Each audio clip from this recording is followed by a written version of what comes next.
É um prazer estar aqui com vocês. Soube, através do meu marido, pesquisando mais a respeito da igreja de vocês, que o ano que vem vai ter uma conferência com o reverendo Jonas Madureira, a Nancy Pierce. E eu falei para o meu marido, Ronaldo, eu não tenho um cacife para falar para a igreja que vai receber gente com tanto conteúdo assim, porque eu bebo dessa fonte também.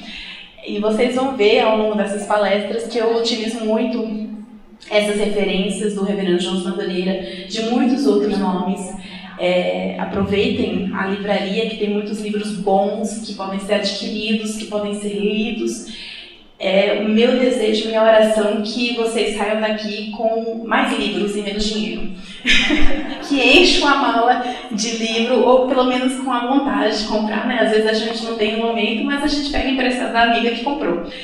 E é o meu desejo profundo que vocês saiam daqui com uma vontade de saber mais, pesquisar mais, ler mais, se aprofundar mais. Não pare apenas por aqui, mas corra atrás de um pouco, de cada vez mais sobre esse conteúdo. E eu gostaria de convidar, eu sei que isso não é bem parte da palestra ainda, mas eu gostaria de convidar 2 voluntárias. Vou apontar, vou fechar os olhos e apontar o dedo. Voluntariar as pessoas. 2 voluntárias. Cadê a menina?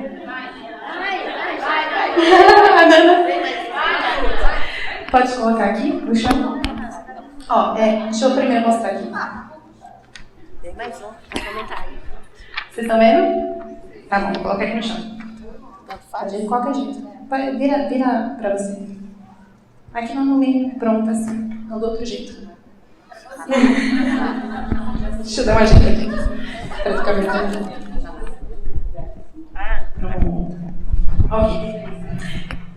Tudo bem? Que número vocês estão vendo aí? 9. Um 6 e um 9. Que número vocês acham que tá aí? 9. Eu sei.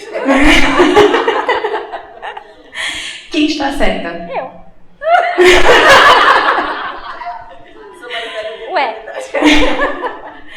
Quem falou que é um 9? Eu. Você? Quem falou que é um 6? Você está certa. Combinado. Mas vocês perceberam que é meio relativo, né? O ponto, mas no final dos contos tem uma resposta certa, porque foi eu que escrevi. Então fui eu que coloquei isso, eu sei que número é esse. Tá bom, muito obrigada. Pode dar. Aplausos, obrigada. Queridos, um tempo atrás eu estava discutindo no Face, não façam isso, mas a gente entra em umas conversas no Face sobre alguns assuntos meio polêmicos, e eu estava conversando eu estava no post de um amigo meu que estava falando sobre submissão das mulheres no casamento, um tema muito tranquilo, né? Especialmente no mundo de hoje. E apareceu uma moça e começou a conversar, e eu fui lá trocar umas ideias com ela. Discordei da opinião dela, ela estava um pouquinho brava com a opinião do meu amigo, que tinha falado que a mulher tinha que sim se submeter no casamento ao marido. E aí eu comecei a falar sobre a Bíblia e tudo mais. Eu imaginei que ela fosse crente, e por isso eu comecei a pegar pelo lado de embasamento bíblico. Aliás, eu peço desculpa porque eu estou com a minha garganta um pouquinho arranhando. Então, se eu parar para tossir por causa disso. Aí eu comecei a conversar com ela e, de repente, ela veio para mim e falou assim: Hendrika, então, essa é a tua opinião. Você fica, então, com a tua opinião, com teu Deus, com tua Bíblia.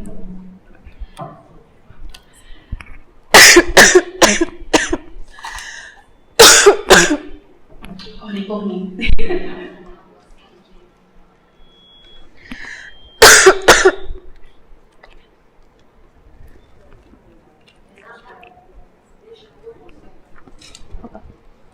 E eu falei então pra ela: nossa, eu não sabia que você não acreditava na Bíblia. E ela simplesmente se despediu e deixou por isso, né? Encerrou a conversa abruptamente com essa ideia de que essa é a tua opinião, essa que importa. A minha é diferente, então adeus, tchau.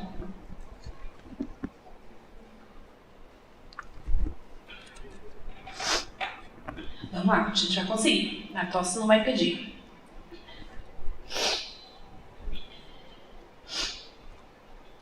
Meninas, nós vivemos um mundo que está repleto por essa ideia do relativismo. Todo mundo aqui já ouviu sobre isso, né? O relativismo, a verdade relativa.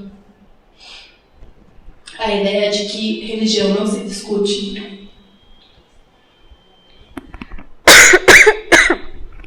Senhor, tem misericórdia. E nós vivemos, então, num mundo no qual as pessoas têm um certo asco, um certo receio de conversar a respeito disso. E a partir do momento que, então, a gente começa a conversar sobre isso, as pessoas parecem que desligam, fecham os ouvidos, não querem mais saber, não querem mais trocar ideia, porque o embasamento é completamente diferente. Porque isso é ridículo, isso é uma coisa, parece gosto, né? Gosto não se discute. Religião também acabou entrando nesse setor de coisas que não se discute. Pode passar. E nós, então, entramos numa fase, numa situação atual que nós encontramos de que há uma certa dicotomia no nosso mundo, na nossa vida. De que tem aquela vida que nós compartilhamos com todo mundo, aquela vida que nós temos tranquilidade de conversar com o taxista, né? O motorista, a gente conversa sobre o tempo, a gente conversa sobre o Bolsonaro, a gente conversa sobre um monte de coisa, mas cuidado se você for começar a entrar no segundo andar da casa aí, na vida privada, que se trata da sua fé, da religião, o que a pessoa realmente acha sobre tudo aquilo que existe aí fora. Aí já começa a entrar numa área um pouquinho mais ambígua, numa área que as pessoas não têm tanta vontade de conversar. A gente fica até com vergonha, né, às vezes, né? A gente fica com receio de ofender as pessoas. Já perceberam isso? A gente fica com receio de ofender as pessoas. E nós, então, adotamos esse método para a nossa vida. Nós, então, dicotomizamos a nossa própria vida, nós compartimentalizamos. Gente, só um instantinho, desculpa, estou muito coçando.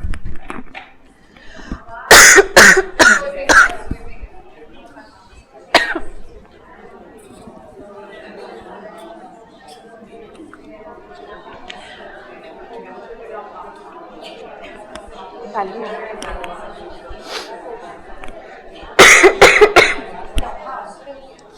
Spray, qualquer coisa. Oi, nossa, Que forte, amor. Oi? Esse é Benadryl? Não, é mais boa, Streps. Streps é ótimo. Esse povo sempre, talvez seja melhor pra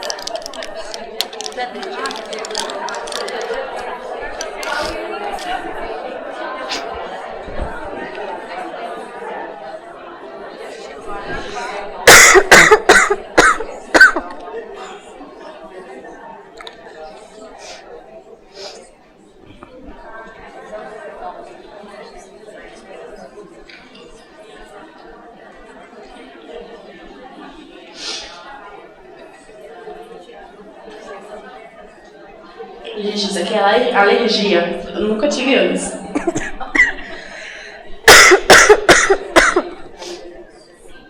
Mas Deus vai curar. Se for da vontade de Deus, senão vai ser difícil.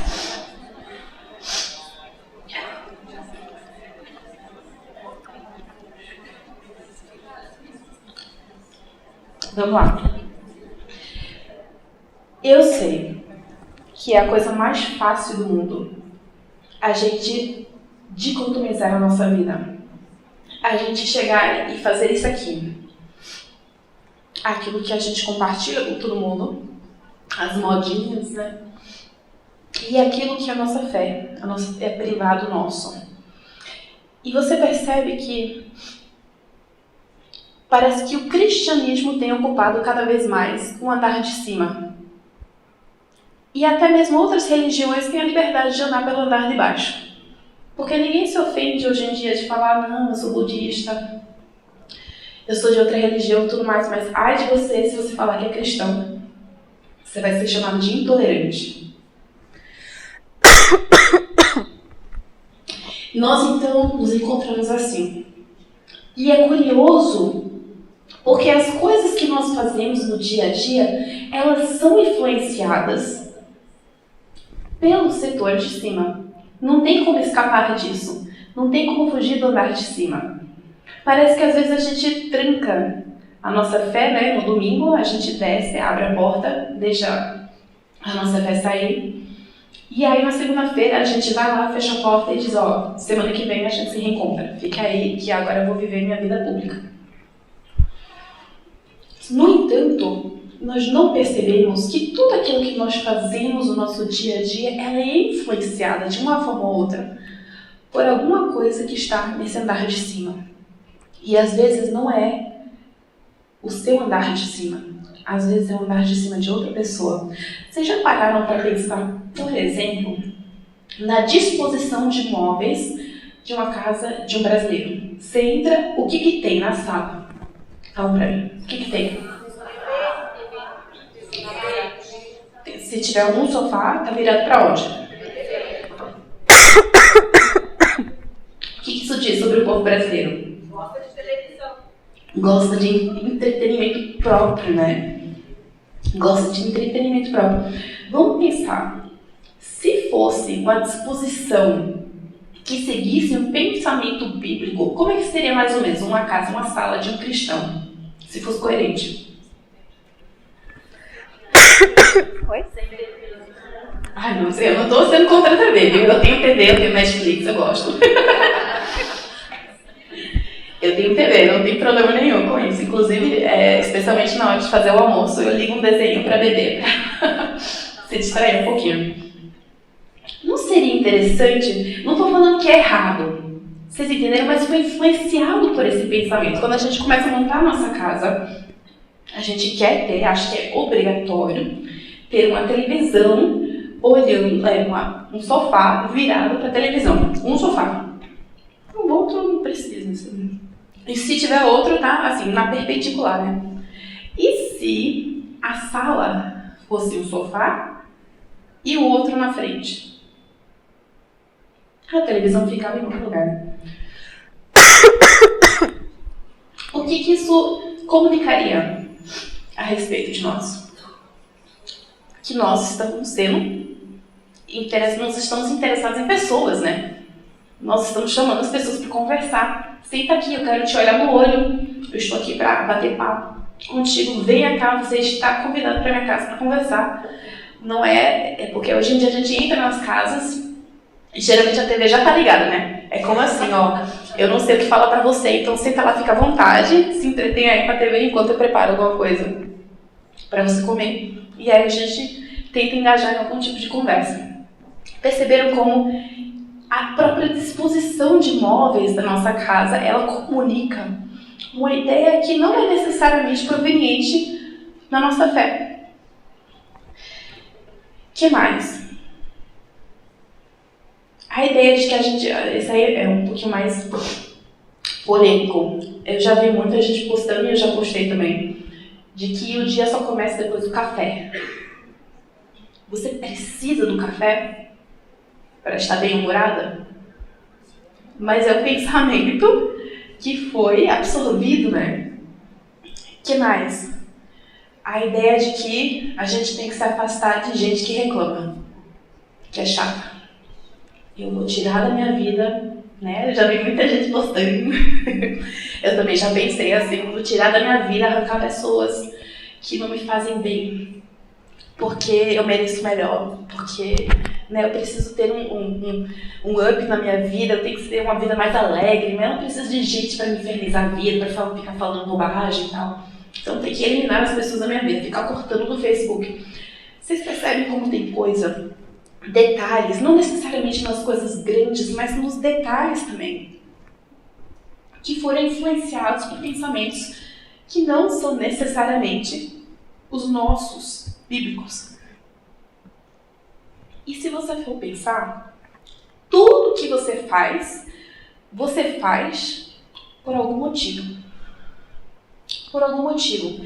E nós então nos deparamos aqui, que nós cristãos somos forçados então a separar a nossa vida pública E a nossa vida privada, a gente não pode botar religião aí. Não pode. Querem tirar até mesmo a cruz lá dos tribunais. Porque religião não pode ter lugar aí. É neutro. Tá? É laico. Não pode ter nenhuma mistura de coisas nisso aí que nós estamos vendo. Tá melhorando. Queridas, será que é possível? Eu queria responder essa pergunta hoje com vocês. E ao longo desses dias, será que a gente consegue experimentar uma união da nossa fé e da nossa vida prática? Eu sei que a gente acha muitas vezes, por exemplo, que a forma de praticar a nossa fé no trabalho é a gente ir lá e começar a evangelizar todo mundo, né? Começar a ler a Bíblia a hora toda lá no trabalho, a gente acaba atrapalhando os outros. E talvez não seja necessariamente essa forma da gente unir essas duas coisas. Aquilo que nós acreditamos e aquilo que nós fazemos na prática. E Paulo, ele tem uma resposta brilhante para essa pergunta. Eu queria convidar vocês para abrir Romanos 12, 1 a 2.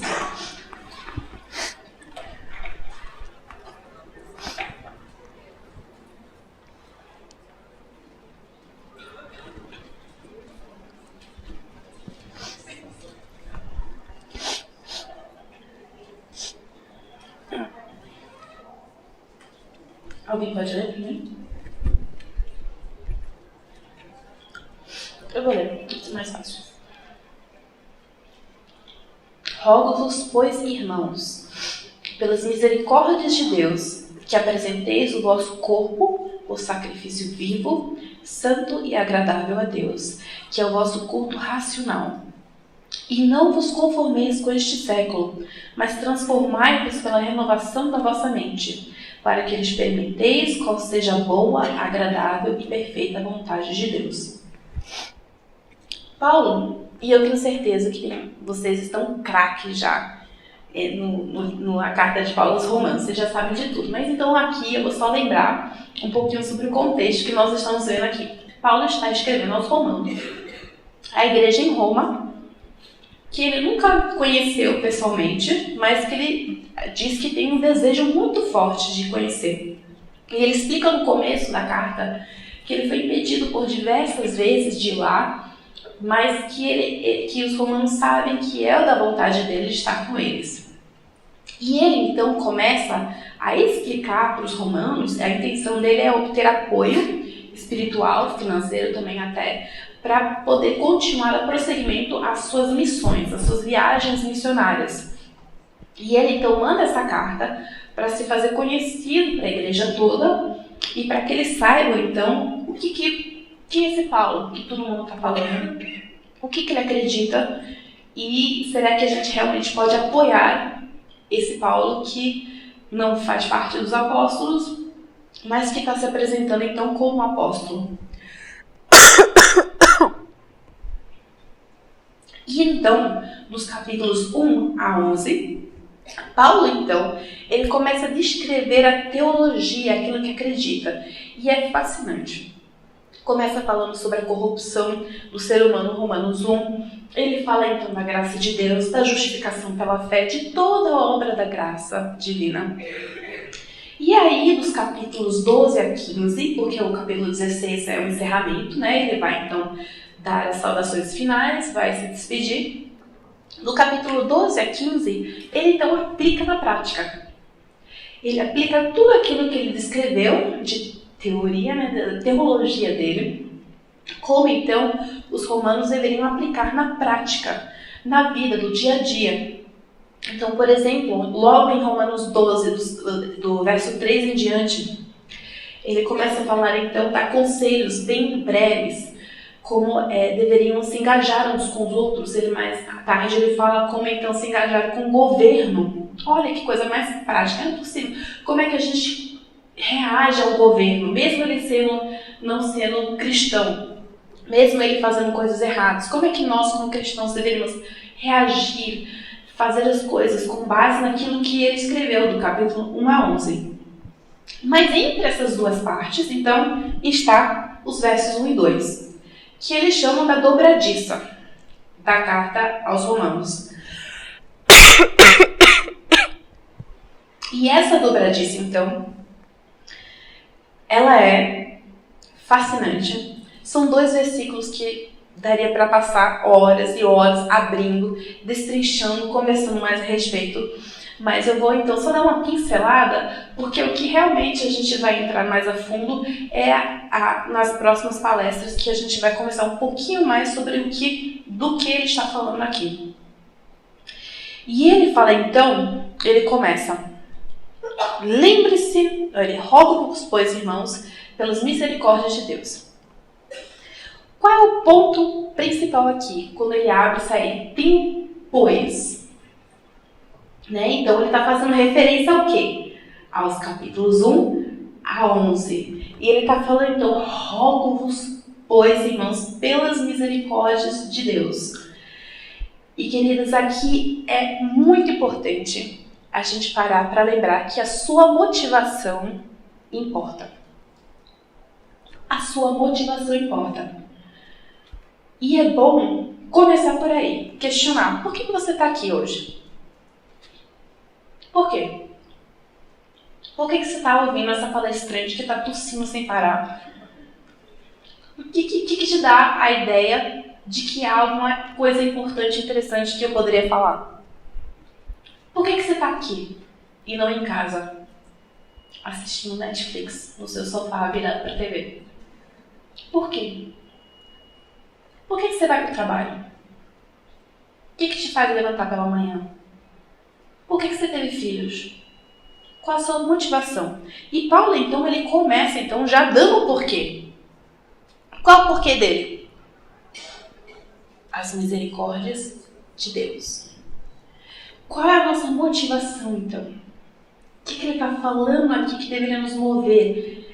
A gratidão. A gratidão.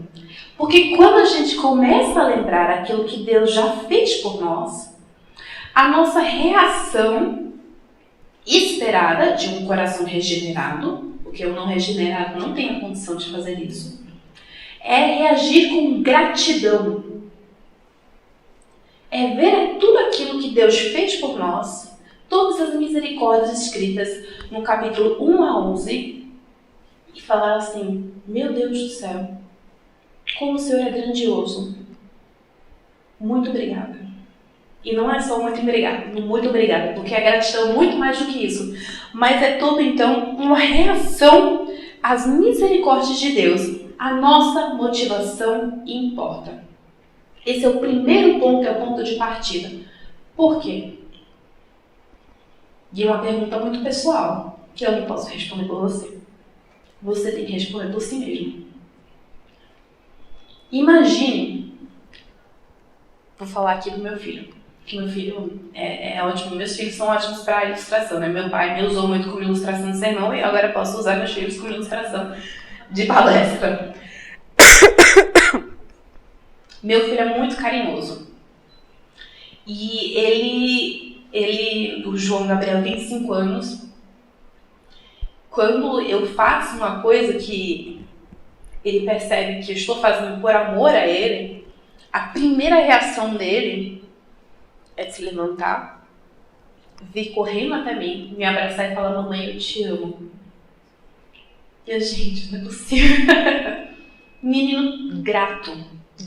Ele tem outras falhas, mas nisso aí ele não deixa de demonstrar. A criança é muito honesta quanto a isso, muitas vezes. Então, imagine só, se você for uma esposa, casada com um marido, folgado, preguiçoso, nunca lavou um prato na vida, chega do trabalho, se larga no sofá e pede então um sanduíche. E você vai fazer com gratidão no coração um sanduíche. Você é muito grata a ele por todas as coisas que ele fez por você. Por ter tirado o lixo como você pediu ontem à noite. Dá uma vontade de preparar esse sanduíche? eu vou ser bem honesta, porque eu sou pecadora, não dá vontade não. Vontade nenhuma. Eu até faço. Mas por quê? Qual é a minha motivação? Agora pense. Cristo, que era servido por todos, abriu mão de tudo, virou ser humano, virou um homem, sofreu, morreu, carregou os nossos pecados, foi humilhado, escolheu você para te salvar. E ele fala para você: faz esse sanduíche por mim. Qual a tua motivação agora? Fica mais fácil fazer sanduíche? A gratidão, ela muda a forma com a qual nós fazemos as coisas. Então Paulo, ele começa já pegando bem no lugar que deveria começar, pela motivação. E ele parte então para a próxima parte. Que apresenteis o vosso corpo como sacrifício vivo, santo e agradável a Deus, que é o vosso culto racional. Isso aqui dá para destrinchar muito, mas eu não vou, porque minha garganta não vai aguentar e vocês também não.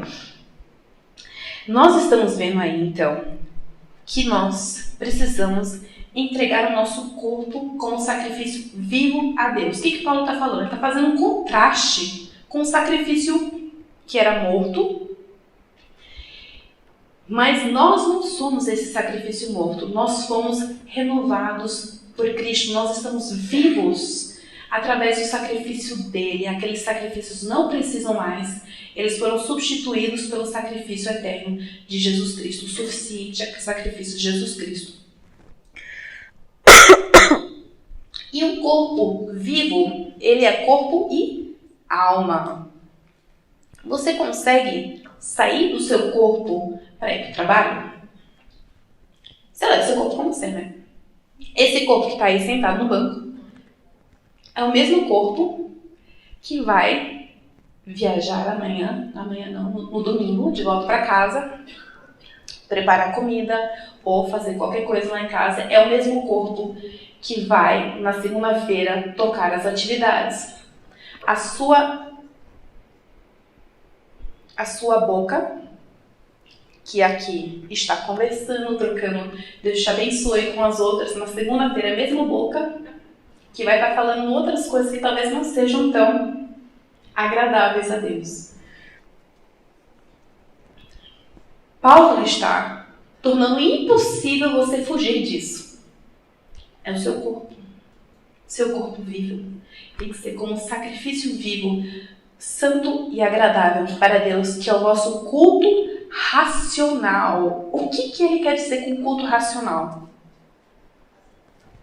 Que tem a ver com razão, e vai se conectar justamente com o próximo versículo, porque ele está falando do quê? Que faz sentido, que não é um culto cheio de misticismo, cheio de eu fiz porque papai e mamãe fizeram, e eu estou repetindo, estou papagaiando, eu fiz porque meus amigos estão fazendo, porque não sei, me sinto bem, por todas essas motivações mais diversas que não fazem sentido à luz dos capítulos 1 a 11 de Romanos. Então, o nosso culto racional é um culto santo e agradável a Deus que faz sentido. E como dizem, né, Jesus morreu para te livrar para tirar o seu pecado e não sua inteligência. Então, nós somos chamados, então, a sermos coerentes. Se nós recebemos misericórdia, então, nós respondemos com misericórdia. Nós vivemos em gratidão respondendo com misericórdia. É um culto racional no nosso dia a dia que faz sentido. Por que você coloca o sofá daquele jeito na sua casa? Por que a sua agenda parece assim? Por que você acorda a tal hora e a primeira coisa que você faz é tomar café? Por quê? Por que você conversa com as pessoas desse jeito? Por que suas prioridades são assim? Como é que isso faz sentido à sua fé? A tudo aquilo que Paulo falou em Romanos 1 a 11. Então ele está falando aqui vocês têm que ser coerentes. Vocês têm que ser coerentes. Não basta você ficar papagaiando mamãe e papai, o seu irmão, a sua irmã, a pessoa que você admira. Não basta você fazer isso para imitar. Não basta você querer dicotomizar a sua vida e achar que o negócio vai ser santo e agradável a Deus. Tem que ser uma coisa que faz sentido. Você tem que entender a sua fé. Você tem que entender a sua fé. Foi por isso que ele escreveu capítulos 1 a 11, para a gente poder entender a nossa fé. Vamos então. A próxima parte. Versículo 2. Eu coloquei cupcake, eu adoro cupcake. Mas o cupcake aqui nessa ilustração não é uma coisa muito boa. Porque ele está falando assim: não vos conformeis com este século. E o conformar aqui, tá bonito, né? Gente, não vou mentir, tá bonito. O conformar aqui é a palavra sistematizo, ou sistematizo. Que vocês já entenderam pelo, né, o suave da palavra, é sistema, né? É entrar no molde, nos moldes de uma coisa.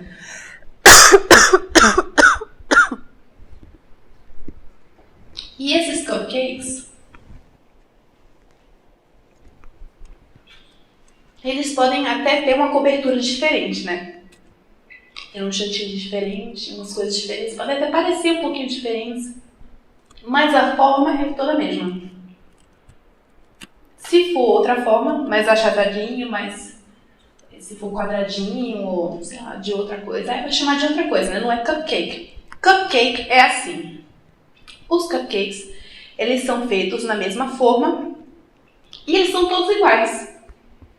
É isso que está dizendo aqui. Não vos conformeis, não tomem a forma do quê? Este século. Percebam a natureza superficial, né, do conformismo. Ela é uma mudança de fora para dentro. E eu fico preocupada muitas vezes que nessa ideia de ficarmos dicotomizando a nossa vida, na educação dos nossos filhos, a gente adota muitos métodos de educação behavioristas. A gente não trata do coração da criança. A gente quer que a criança se comporte. E se a criança se comportar, tá tudo bem. Né? A disciplina positiva. Deixa a criança ser a sua própria autoridade para obter o conhecimento por si mesma. Tudo isso com o objetivo de quê? De que a criança vá se conformando àquilo que é aceitável na sociedade, no mundo de hoje em dia. E nós mesmos estamos fazendo isso, aceitando esses padrões. Nós estamos nos conformando. Vocês sabem de onde vem esse pensamento? Esses métodos? Seria bom pesquisar, né? De onde vem essa ideia de que a criança tem que obter o conhecimento por si mesma, de que a autoridade no ensino não é uma coisa boa? De onde vem? Por que a gente precisa se conformar a isso?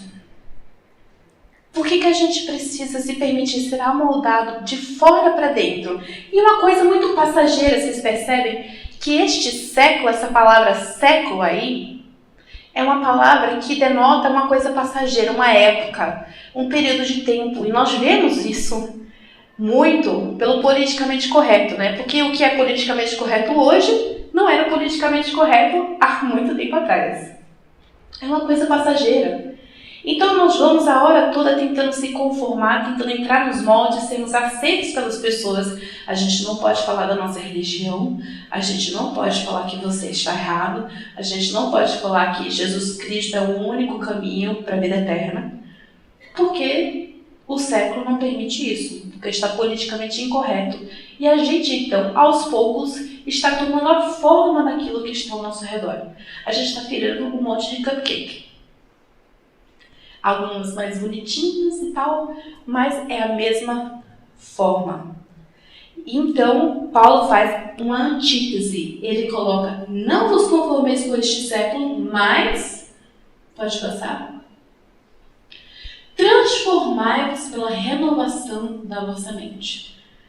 Transformai-vos pela renovação da vossa mente. Qual é o ponto de partida aí? O que precisa ser renovado?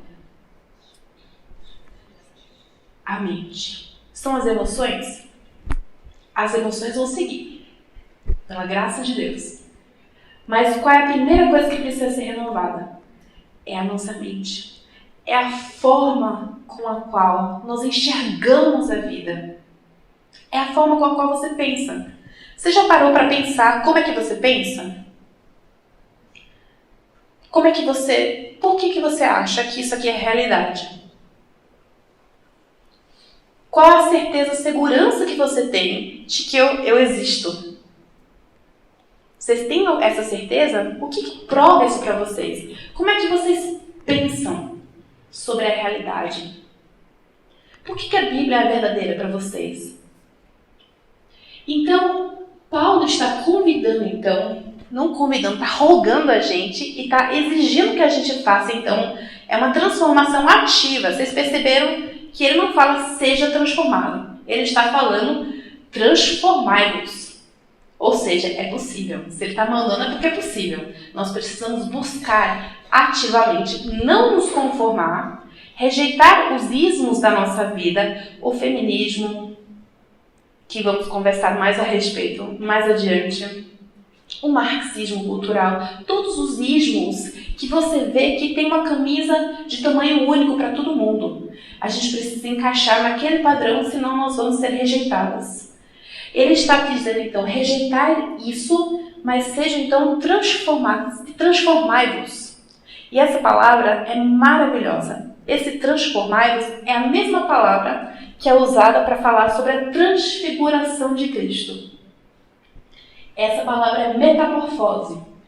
Esse transformar-vos é metamorfose, que é a mesma palavra usada para descrever a transfiguração de Cristo. Paulo está dizendo transfigurai-vos, de certa forma. É uma mudança intensa, gloriosa, como uma borboleta. E como eu sou formada em biologia, e uma das coisas que me fascinou na biologia, das primeiras aulas que eu tive, além do fato de que uma margarida, na verdade, não é uma flor só, mas são dezenas de flores numa flor só.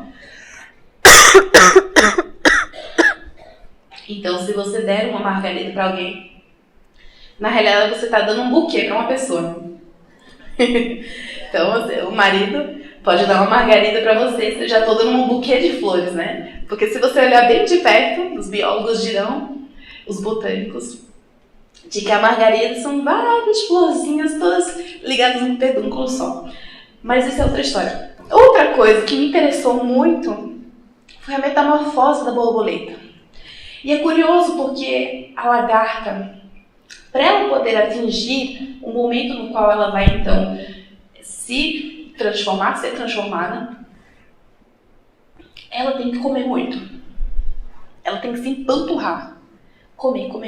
Você já viu uma lagarta parada? Não, ela está a hora toda procurando alimento. Talvez eu esteja esticando a ilustração um pouquinho. Eu sempre tem que tomar cuidado para não esticar a ilustração demais. Mas eu acho fascinante que a lagarta, ela não para de comer. Como nós também deveríamos nos alimentar constantemente. Como é que a gente busca a transformação, a metamorfose? Nós precisamos nos alimentar incessantemente. Nós precisamos ter fome de conhecimento de Cristo, da palavra de Deus, e ser como a lagarta, que a gente cresce. Só que a lagarta, ela só é transformada pontualmente, né? Nós somos transformados ao longo da nossa vida. Nós passamos por essa transformação ao longo da nossa vida. E quando a lagarta, então, ela entra, ela produz o crístalis. Lá dentro, se vocês abrirem em certo momento, aquele crístalis, aquele casulinho, vocês vão abrir, vocês vão esmagar, vai sair um suquinho, não vai ter nada. Por quê? Porque quando a lagarta forma aquele crístalis, todo o seu corpo, toda a sua estrutura, exceto a espinha neural, eu esqueci o cordão, esqueci o nome. Mas todo o resto do seu corpo, ele é dissolvido e vira um suco lá dentro. E ele então é reestruturado para virar uma borboleta. A borboleta tem órgãos e partes que a lagarta não tem. A asa, por exemplo. A lagarta tem asa? Não tem. É uma metamorfose, é uma transformação profunda que desestrutura a nossa forma de pensar, para a gente compreender, realmente pensar da forma com a qual Deus quer que a gente pense. Esse processo é um processo doloroso às vezes. Porque às vezes a gente pergunta por quê e a gente não quer saber a resposta. Às vezes a resposta é vergonhosa. Às vezes a resposta vai revelar um pecado seu, um pecado meu. Às vezes a resposta é: eu faço isso porque eu sou egoísta. Porque eu tenho uma mente suja. Porque eu sou preguiçosa. Porque eu sou orgulhosa. É um processo doloroso de transformar a nossa mente, de olharmos no espelho da Bíblia e nos questionar as motivações. Por que você faz o que você faz? Por que você pensa do jeito que você pensa? Por que você come do jeito que você come? Por que você está fazendo dieta? Né? Por que cortou todos os carboidratos? Por que você quer um corpo mais saudável? Por que está fazendo exercício? Por que você está tentando obter um diploma, um bacharelado, um mestrado? Por que você quer casar? Às vezes as respostas vão machucar. Às vezes as respostas são vergonhosas. Mas Paulo está dizendo, é uma renovação, porque o produto final é muito melhor. É muito melhor do que o produto inicial. Nós seremos transformadas pela graça de Deus, pela obra do Espírito Santo. Vocês veem, isso aí não é feito só por nós. Nós fazemos isso em conjunto com o Espírito Santo. Ele que proporciona graça, mas nós temos a nossa responsabilidade também. Isso é um mistério. Eu não estou aqui para explicar a soberania de Deus e a responsabilidade humana. Eu vou deixar isso para o reverendo Augusto Nicodemos.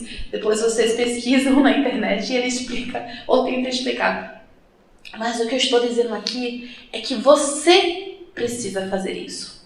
Então não adianta vocês virem para o encontro, ouvirem o que vai ser falado, participarem dos workshops, se você não estiver disposta a passar por esse processo, a confrontar os seus pressupostos, a enxergar a forma com a qual você enxerga a vida, então procurar a mudança. Pode passar.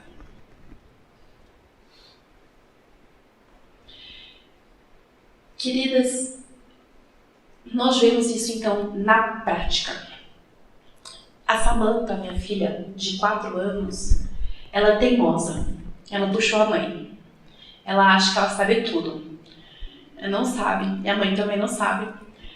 Mas quando ela queria sair um tempo atrás de casa, ela gostava de se vestir com vestido. Ela adora vestido. Isso ela não puxou a mãe. Ela adora vestido. Ela gosta de colocar enfeites no cabelo e tudo mais.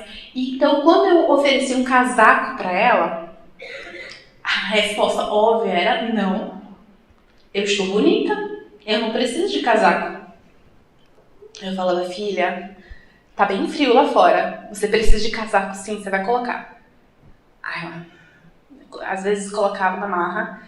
Tinha uma conversa séria, né? Quando eu falo com eles, eu falo assim: a gente vai ter uma conversa séria. E a resposta deles é: eu não quero uma surra. Já fizeram isso no elevador. Com gente.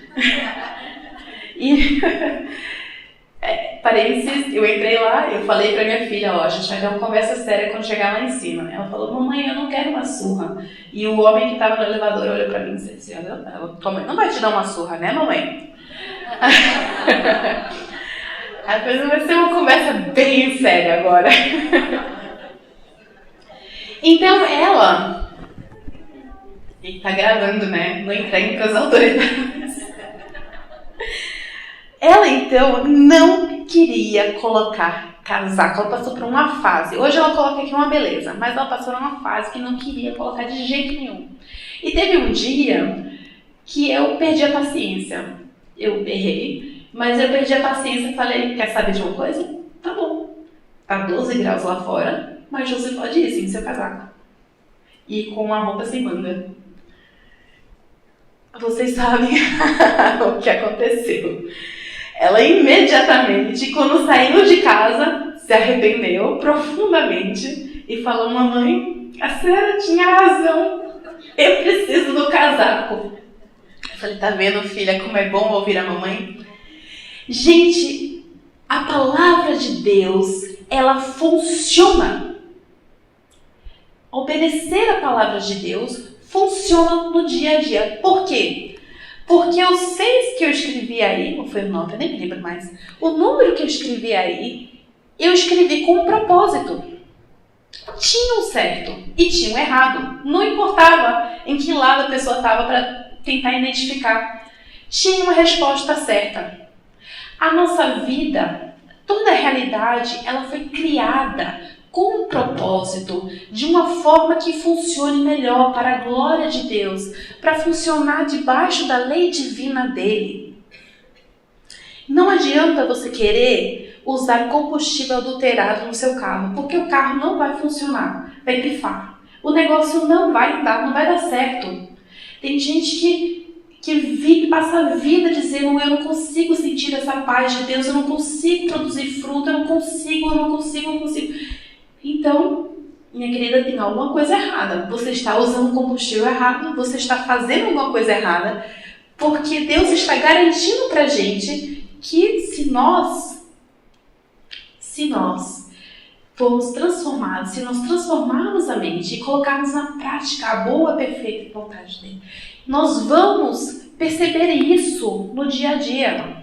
Não estou dizendo que a gente vai ficar rica, não é teologia da prosperidade. Não estou dizendo que tudo vai se encaixar, que vai dar certo pra gente, mas nós vamos provar da vontade dele, nós vamos ver, é isso.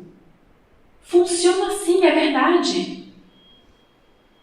Não vale a pena guardar amargura no coração. Achar que não tem problema eu não confrontar o irmão ou a irmã que me magoou. E achar que vai dar tudo certo, é claro que não vai dar certo. A palavra de Deus nos chama para confrontar, para confessar o pecado, para confrontar o irmão, aconselhar, exortar. Não adianta você querer dar o jeitinho brasileiro para fugir da realidade. A realidade, ela foi criada por Deus. Todos os detalhes, até a química mais detalhada dos seus átomos. Tudo isso foi criado para funcionar debaixo da lei divina. Não vai funcionar se você fizer de uma outra forma. Alguma coisa vai dar errado. Paulo está convidando a gente, então, para ver na prática como obedecer à lei de Deus, como reagir com gratidão às misericórdias de Deus. Ela produz, então, frutos, produz resultados que nós podemos ver na realidade. Não é um negócio que nós vamos descobrir somente quando Jesus voltar. Não, é hoje. Confesse teu pecado à tua irmã. Seja submissa ao teu marido. Confie em Deus. Abra mão da tua ansiedade. Vocês vão perceber que essa é a boa e perfeita vontade de Deus na tua vida. Porque foi assim que nós fomos criados para funcionar. Foi assim.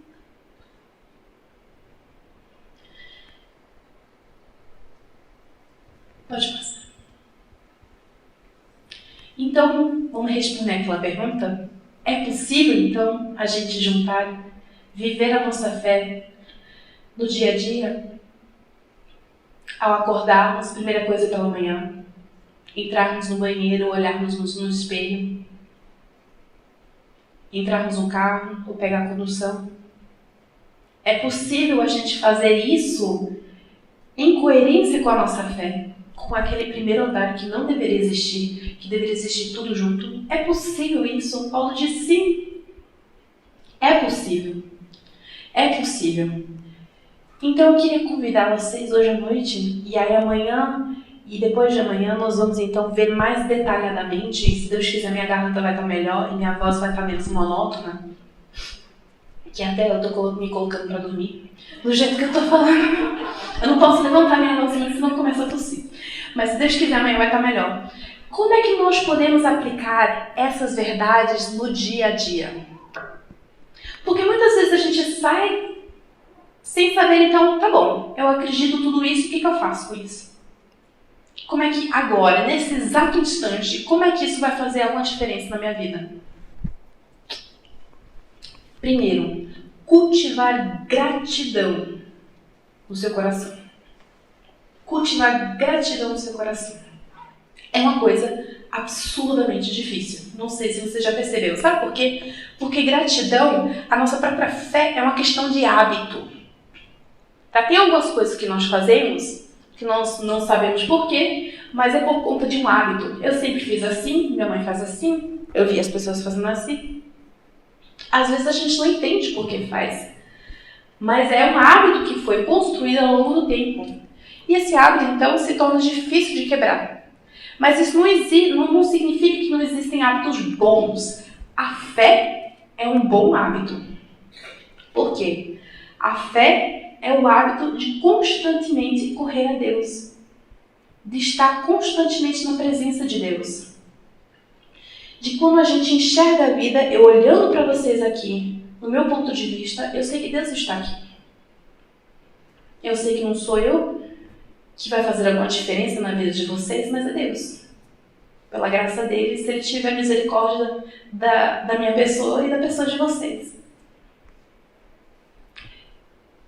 Quando vocês voltarem para casa, prepararem a refeição, como é que vocês fazem isso? Como é que vocês enxergam aquela pia de louça suja? Alguém riu? Eu não tenho o costume de enxergar de forma boa. Eu não tenho esse costume. Mas como é que a gente pode ver isso? Relembrando das misericórdias de Deus. Eu ia falar mais adiante, mas me lembrando agora que a pia é suja e a faxina de casa, eu não sou uma boa dona de casa. Eu confesso que eu sou um pouco preguiçosa. Eu gosto de uma casa limpa, mas eu não gosto do esforço que eu tenho que colocar para mantê-la assim. Mas quando a gente está trabalhando, é tão bom a gente meditar e lembrar que nós estamos fazendo a manutenção de um lar. E que o próprio Deus, ele faz a manutenção do nosso lar, da terra. Ele mantém os nossos átomos colados um no outro pelas leis. Ele sustenta as leis da química e da física. Ele mantém isso.